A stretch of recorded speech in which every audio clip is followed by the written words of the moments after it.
Hi everyone! So as usual, it's time to find out what book I'm going to be reading next. I just want to clarify something before I announce what the next book is, because my sister talked to me about the video that I did for announcing what was going to happen in 2019, and she was saying that she thought that I was only going to be reading off my list, my bucket list poster.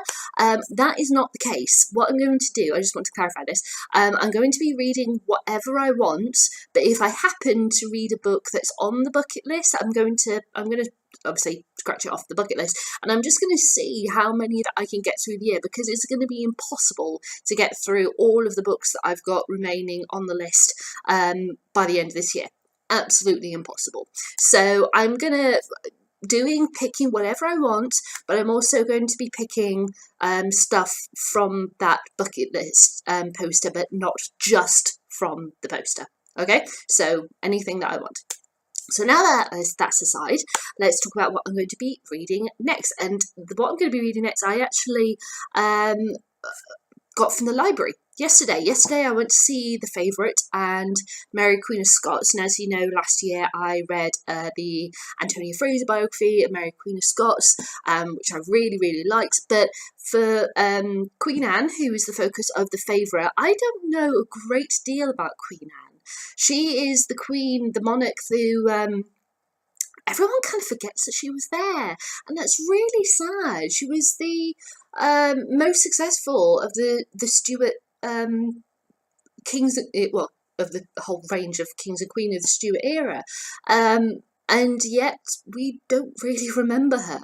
And she's very famous for having gone through 17 pregnancies, and which resulted in very few of her children actually surviving birth, and their lifespan ranged from minutes to 11 years maximum. She wasn't well educated at all.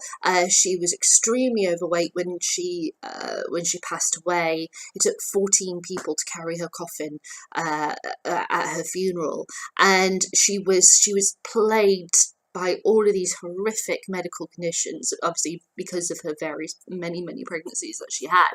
And so I really wanted to know more about her. So between the two films, I went to the library and I discovered they had a copy of Queen Anne by Anne Somerset. Anne Somerset is a historian who I've come across her books before, but I haven't actually read any of them.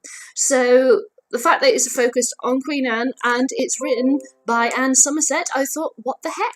I'll get this from the library. So I am going to be reading Queen Anne by Anne Somerset, and I will be back with my thoughts on that as soon as I am done.